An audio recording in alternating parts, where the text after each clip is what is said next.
তো আমার বিয়ের পরের দিনকে থেকে ডিভোর্স দেওয়ার হুমকি দিচ্ছে, আমার ডিভোর্স দেওয়ার হুমকি দিচ্ছে। তো আমি এখন কি করব? আমি আসলে সজ্ঞানে বিয়ে করিনি, এখন আমার মাথায় ওর মাথা বিস্ফোরায় রেখেছে। তা তুই এই ছেলের বিয়ে করিস না, করলে তোর কখনো সংসার হবে না। ও কিন্তু বউ ব্যবসায়ী। আমার বাধ্যতামূলক তো এখন ভিডিও করতে হবে, আমার সংসার তো করা লাগবে।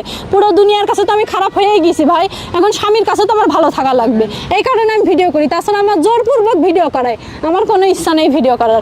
ভিডিও করে টাকাও আমার দিচ্ছে না, কোনো কিছুই আমার দিচ্ছে না। আমি যে ভিডিও করতে পারছি না, আমি ওই যে সাজিয়ে গুছিয়ে ওর মতন মিথ্যা কথা, ও যে মিথ্যা কথা বলতে বলে, ওই যে টাকা দিয়েছে কয়েকদিন আগে ভিডিওতে, সে টাকা কিন্তু আমার দিইনি, শুধু ভিডিও পর্যন্তই, বুঝেছেন? তাছাড়া বাস্তব লাইফে আসলে টাকাগুলো দেয় না, ওইগুলো দেখায় আবার নিয়ে নেয় টাকা। ওই যে গাড়ি কিনে দাও, 6 লাখ টাকা দিয়ে একটা গাড়ি চাচ্ছে R15 সাদা কালারের। আমি বিয়ের একদিন আগে ওই যে সাদিয়ার যে ভিডিও না, ওইটা আমার সামনে আসছিল। পরে আমার বান্ধবী আর খালাতো বোন ফোন দিয়ে বলছিল আমার খালাতো বোনের মানে হাজব্যান্ড ও ওসি। এ কথা আমি জানি না, ওরা শুনতে পারলে আমার কি করবে, তারপরেও বলে ফেললাম। তো তখন বলছিল, দেখ আমার তো হাজব্যান্ড আছে, আমার বড় চাকরি করে, মান সম্মানের ভয় আছে, তা তুই এই ছেলের বিয়ে করিস না, করলে তোর কখনো সংসার হবে না। ও কিন্তু বউ ব্যবসায়ী।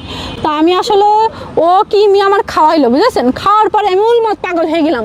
ও আমার বিয়ের দিন মানে আমাদের তো রাত্রে বিয়ে হইলো, সন্ধ্যার দিকে নিয়ে অর্ধেক রাস্তা পর্যন্ত নিয়ে ওই যে একটা আছে না আপনার, ওই যে ফ্লাইওভার, জসিমউদ্দিন ফ্লাইওভার, অর্ধেক রাস্তা নিয়ে আবার গালাগালি দিয়ে আমার অটোয় উঠাই দিল, দিয়ে আবার হাত ধরে টেনে নিয়ে গেছিলো, নিয়ে যেয়ে তারপর ওর মা বাপ সবার ডেকে নিয়ে এসে তারপরে বিয়ে করছিল। আমি আসলে সজ্ঞানে বিয়ে করিনি, এখন আমার মাথায় ওর মাথা বিস্ফোরায় রেখেছে। কাপড় কেটে নিয়েছে, বাইরের লোক কিভাবে কাপড় কাটে, এইসব পাগল কথা আপনারা শোনেন কিভাবে? ওর বাড়ির লোকই কাপড় কাটে, বাইরের লোকে কোনোদিন ওদের বাড়ি ঢুকতে পারেন?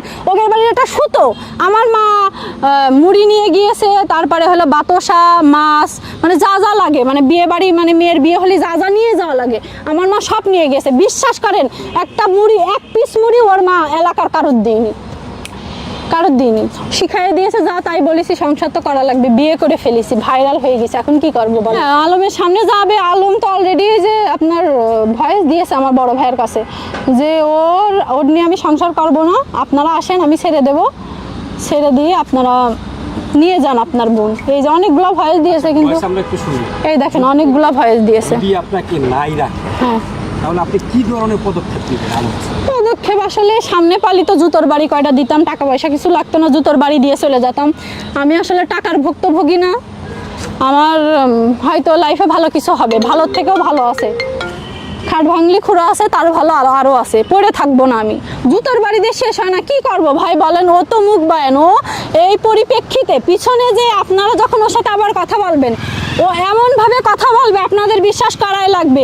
ওই আপনার শোনেন, এবার কথা বলার সময় আমার কথা আমি জানি কেউই বিশ্বাস করবে না, তারপরও আমার যতটুকু বলার, আমার ও ছেড়ে দেওয়ার কথা বলেছে, তাই আমি এই কথাগুলো বলছি। আমিও ছাড়বো না, আমি সংসার করতে আসিছি, সংসার করবো ইনশাল্লাহ, যতটুকু পর্যন্ত দৌড়াতে হয় আমি দৌড়াবো, তাও আমি সংসার করি। কিভাবে পটাবে আসলে একটা মেয়ে যা যা চায় আর কি, ড্রেস, রেস্টুরেন্টে ভালো ভালো 5 স্টারে নিয়ে যাওয়া, আর এখন বিয়ের পরে আপনার হলো ওই যে 120 টাকার পিৎজা খাওয়াই, কিন্তু ভিডিও করে 10টা 50টা ভিডিও করে নিয়ে চলে যায়, বুঝেছেন?